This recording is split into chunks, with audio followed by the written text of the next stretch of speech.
Hello, everyone, and welcome to another episode of The Powerful Man Show. I am your host, Doug Holt, with my co-host today, Ryan Peach. Ryan, Hey how you doing, guys, brother? man, I'm so good, so good. How are you? I'm doing okay, man. We were talking off air. I got a 6 month old in my house, and she's going through some kind of sleep regression. So I was talking to you earlier that I've had a number of cups of coffee in me. It's early in the morning here on the West Coast, and I'm still ready to go back to bed. But Yes, yeah, this is yes. what we I, do. I I lived through that as well. My second daughter, Charlie, she thought that 4 a.m. was the perfect time to get up for a solid year. So I got in the best physical shape I had ever been in, but I was also a zombie everywhere I went. So I love it. I love it. So congratulations on being there, dude. You're in it. You're I in am it. I am definitely fully in it, which is great. But I'm also committed to doing these. I'm committed to. I got my morning routine in. So yeah, let's talk about that today, Ryan. Let's talk about commitment. Yeah. It's a question that comes up a lot, and it almost never comes up as a question about commitment. But the topic that seems to come up a lot, whether it be in the Facebook group, in the calls that guys are coming in that you're fielding, with guys that are in the current program and things of that nature. And the guys in the current program, it's a little different. I'll talk about why that is in a little bit and what makes them different from the average guy. But most people have a goal, a dream, something they want to achieve. And what happens is, or a complaint, right? They're complaining about the same thing over and over again. And what happens is they don't actually achieve it, right? They've been making the same amount of money year after year after year. Their body's in the same shape, maybe a little worse, maybe a little bit better, but nothing drastic, right? And they have these goals and things they want to achieve. And well, a lot of the guys that we talk to, Ryan, as you know, are having problems in their relationships with their wife, and they want it to be better, yet they're not committed, right? They're not Yeah. committed to making the change. They're not committed to doing the work. And we'll call it commitment, but I'm going to shoot really straight and just say these guys are lying to themselves, Yeah. right? Yeah. And I've been there. I've been there. Uh, I have Oh, definitely man. been on that boat where you say Yes, you want to do something, and next thing you know, you just don't take action on it. that's right. I remember. So I don't know if you and I have ever discussed this, but I love to go cliff jumping. It's something that anywhere that I have the opportunity to do it, I do it. Wow. And it started when I was a young teenager. My family and I would go to Kentucky Lake, and they have the rock quarry, which is like 135-foot deep water, so you can jump off of anything and you're never touching the bottom. And they've got a 35, 40-foot cliff face there that you can jump off of. And I remember the first time climbing up, they've got a rope on the side and it's muddy and it's slippery, and you're trying to get up there, and I'm like, I'm so excited. This is going to be great. And then you get up there and then you look over the edge, and I don't know why, but it looks so much further down than it does looking up. And Yeah. so it was like an hour of just sitting there on the edge, just like kid after kid. There's like 5-year-old kids just jumping off like it's a Tuesday, like it's no big deal. And I just can't. And finally, this old man comes up, and he's just like, what are you doing? And I was like, I'm nervous. And he goes, well, you know how to get over that, don't you? I said, no. He said, jump off the cliff. Like, commit, just jump. Because he goes, what's great, once you're off the cliff, once you've committed, gravity is going to do the rest. All you have to do is get off the cliff. And so then, I run and I jump, and of course it's scary and it's terrifying and it's the best feeling ever. And right back up that rope I went. And it was like 10 more times, just jumping and jumping and jumping. But it's so many guys that we talk to, right? They're standing at the edge of that cliff, and all they see is that vast, big, deep void. And all the what ifs start hitting you, right? What if it doesn't work? What if I make a mistake? What if she doesn't want to be here? What if the workout plan doesn't work? And all the what ifs keep them from ever stepping off the cliff to even giving it a chance. Well, that's so true, right? And what I think, oftentimes separates the men who gone through the program and turn things around, like yourself. You've been through the program, activation method, alpha reset, and the brotherhood, and you came on to play a better role for the movement. Is the idea of commitment, right? And we've all been there, right? In business, the one thing that'll kill your business is indecision. You're not making a decision on a sell, an acquisition, letting an employee go, hiring the person. When you're in that middle no man's land of not being, 1 foot on the dock, 1 foot on the boat, when that boat starts going, you're screwed, right? You're completely screwed because you haven't committed to one thing or another. And a lot of the guys, Ryan, a lot of the guys that we talk to or come through the program before that, or the guys that don't come through the program, I guess that's what separates the guys in the program, is they're not committed. They're hemming and hawing. Some guys, get on the call, reach out to join the program and see if they're a good fit and apply. And some of them, will say, yeah, okay, you're a good fit, you qualify. And we'll talk to them 3 months later, same thing. Yeah. And 3 months later. And then unfortunately it's, my wife left, my kids aren't around, et cetera, et cetera. Yep. I just sent out a message this week. There's a guy that I've been talking to for almost 2 months. Financially, he's fine. Makes complete sense. He gets it, but he's been scared. He's what if this doesn't work? And I'm like, well, what if it does? Yeah. And what if it changes everything for you? And so then he'll go away, right? And he'll read a book or listen to a podcast, or he'll do something little that allows him to keep that 1 foot on the dock, right? That he's like, oh, I'm stretching, I'm getting more out onto the boat, but I still have this foot on the dock in case I need to step back. And every time we talk, it seems to get a little bit worse, right? This, my wife was telling me she might leave. Well, now she's gone and talked to the lawyer. Now she's having me sleep on the couch. And trying to paint that picture of the only way that you are destined to fail is to not choose, right? If you're out, like I'd say that to guys all the time, if you're out, be out. If you want to leave your wife and get divorced and you don't want it to work, that's fine, be out. But if not, then you got to be all in, because being in the middle is a guaranteed failure. It's 100% a guaranteed failure. And it's something that in any area, it could be fitness, right? If you're trying to get in the best shape of your life and, you're not committed to it, as soon as I come up to you and go, hey man, let's go get some pizza and some beers and go chat, you're out. You're with me eating pizza and beer, regretting it the next day, and you're trying to get back on your diet or whatever it is. The story I love to use is smoking, right? Or drinking. Drinking's an easy one for everybody to get. You go out with a couple buddies, and guys listen to this podcast regularly have heard me tell a story like this before. But let's say you go out, Ryan, you and I go out, we bring Tim with us, right? And Tim goes and says, hey, anybody want a drink? I'm going to go into the bar. And Ryan says, I quit drinking 3 months ago.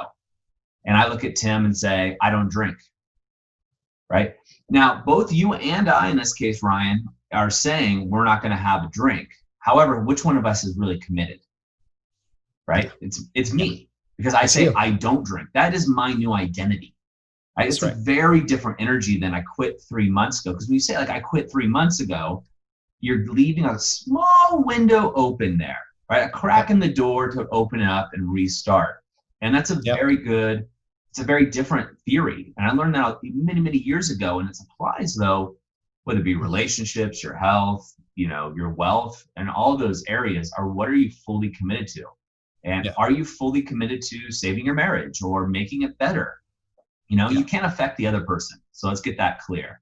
You can affect the actions that you take as a man and do what I call is raising your stock, right? So if the marriage does fail, unfortunately, you are a better man. So when you're back out in the market, your stock is worth more, right? Yeah. And it's an investment into that.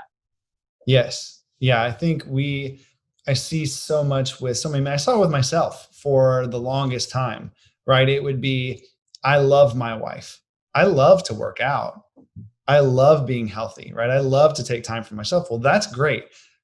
What are you doing? Well, I go to the gym when I have time, and, I eat pretty healthy sometimes, but everybody sometimes they'll go out and have that pizza, and they'll make that health decision. And it's like, okay, well, it's great that you love these things. It's great that you want that, but there's a huge difference between want and commitment, right? Commitment is doing it when it doesn't feel like it's good, when it's the right thing to do. That's one of the biggest things that I've learned in my time with TPM is it's, your, how do you say it? Your physiology will dictate your psychology, right? So like getting moving, right? I remember having a conversation with, I believe it was with you or with Arthur. And I was like, I have these moments where I just get lethargic and I just kind of get tired. And it was Arthur, and Arthur was like, cool. And I was like, so, what do I do? Do I need to read something? Do I need to go? He's like, I want you to go do 20 push-ups right now. I did it. And you know what? Not sleepy, and he was like, you've got to be moving. You've got to be going towards that goal. You can't just be standing there and saying, man, I wish I could get across the room. I would love to get across the room. You have to start taking steps across the room. It's 100%, right? And you really do need to be moving forward towards that. And it's funny, when we talk about commitment, I was talking to a business owner last week. I'm trying to think of exactly when. I think it was Tuesday. But anyway, it's not important to the story. This guy is financially successful, real estate developer, plenty of cash, not an issue, right?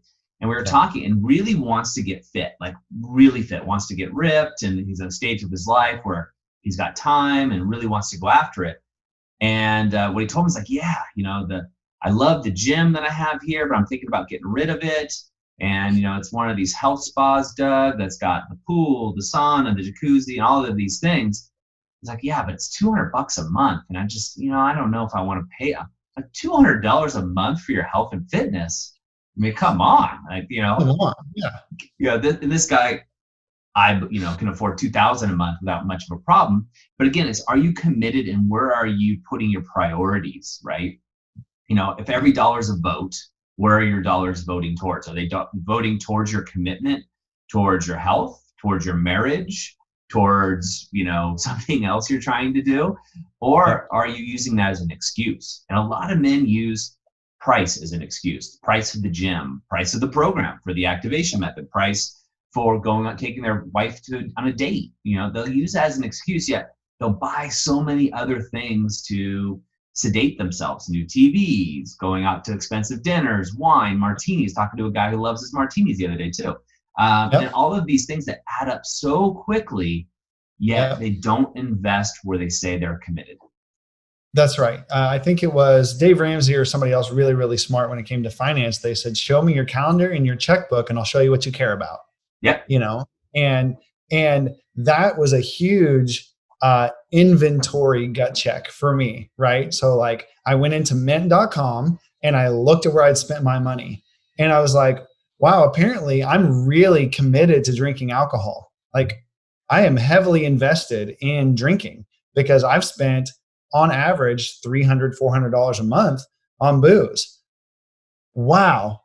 Didn't know that. So then I look at my calendar, right? I'm like, oh, well, apparently I'm really committed to going out to the bars and having fun because there's a $100 night, there's a $75 night. And again, so I looked at it over a course of a quarter and I was like, wow, I have spent almost $1,000 per month on drinking in some fashion.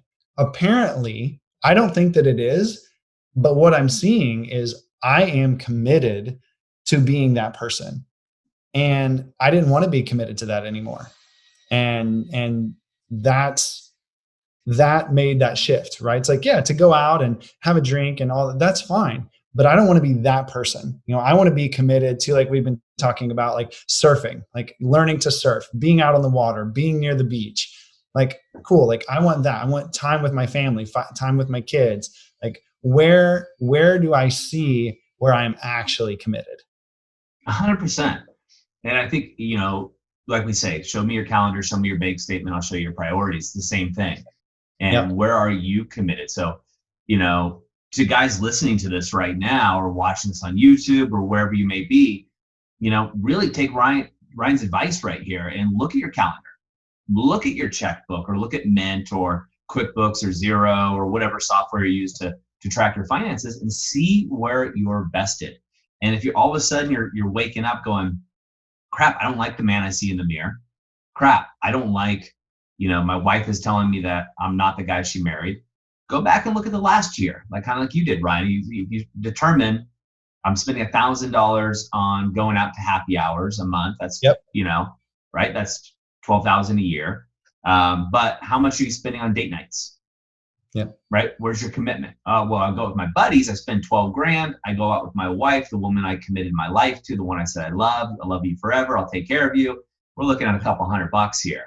Right? Yep. And I already know the guys, some guys listen to this one and say, well, yeah, well, Doug, my wife gets anything she wants, right? She gets the new couch, the new car. That's not what we're talking about. We're talking about where you're spending your time and your investments in capital. And what about your future proofing, right? Are you future proofing yourself? This is also something you can look at in commitment. My wife and I realized, we went through some really hard times, really good times.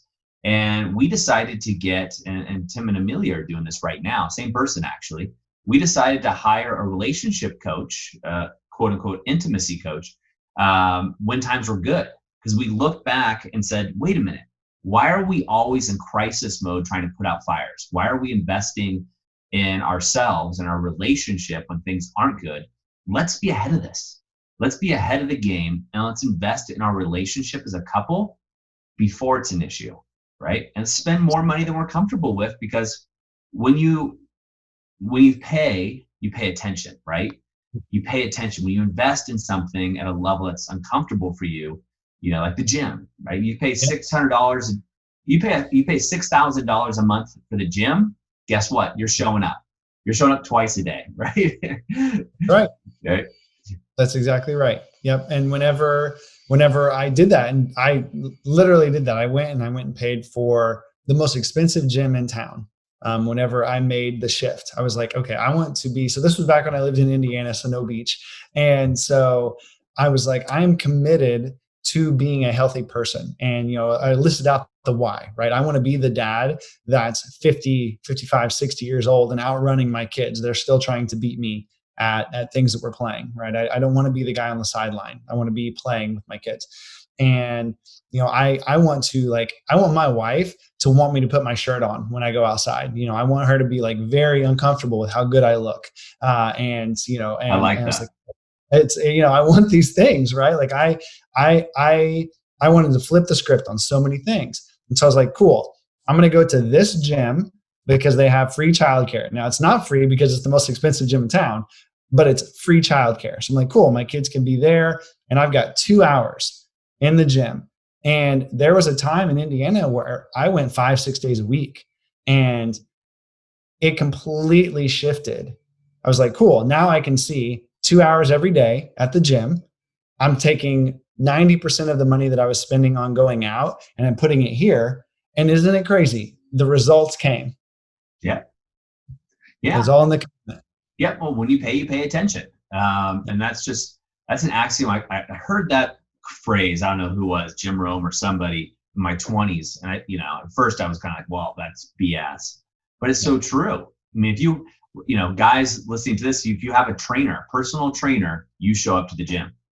Yep. Right. You may show up without one, right? But the guys that have one, I guarantee they're showing up, because every time you miss a session, you pay for it regardless. And so it's not about money, guys. None of this that we're talking about here has anything to do with money. It is totally your psychology. It's your ego blocking you, right? And this is where we get into complaints all the time that don't change, or goals that are on your New Year's resolution for year after year, or your relationship with your wife, which is a common one we talk to guys about. These things are things that you get to pay attention to and really look at. So Ryan, let's leave these guys with a couple take-home points that they could do today. We'll go back and forth. Let's maybe do 2 or 3. Cool. Me first, huh? I see how it is. Okay. Yeah. So takeaway number 1 is, I think it is going to be absolutely invaluable to you to do a commitment inventory, right? So I think going back and actually physically taking the time to look at your where you're spending your money and where you're spending your time, and write it out, get it written down so you can see, okay, over the last month, I've spent X amount of dollars here. I've spent X amount of time here, and see if that's where you want to be committed. And if it's not, make a plan to be committed in the other direction. Oh, that's perfect. I mean, we can just leave it there, guys. But also figure out what it is you are committed to. Like, that's right. A lot of us don't know. We're like, crap, what is it you really are committed to? Or what do you want to be committed to? And where would you like to make those pivots? And so I'm going to leave with just one more thing, Ryan, and that's take massive action, guys. So easy. You hear me say it all the time. So easy to listen to a podcast, watch this on YouTube, get some insights or an idea and say, I'll do it later. Don't do that. Put this in your calendar right now, or take action right now and go ahead and do the inventory, right? Do what Ryan is saying. Go back a year. Yeah, it takes time, right? But it's your life. It should be worth it for you. It should be worth it to take that time. Go back, look at all that inventory and look at where you're spending your money and spending your time, and then realize, hey, is this where I want to be? Am I being the husband I want to be? The husband I promised to be? Am I being the father I want to be? The father I've always desired? And if the answer is no to either of those, take massive, massive action today. Ryan, thanks so much for being here, man. As always, love your insights that you drop for the guys and all that you're doing for the movement, The Powerful Man. And super excited, super grateful, and I'll see you guys next time. All right, guys, that's it for us at The Powerful Man Show. We'll see you next time. Have an amazing day.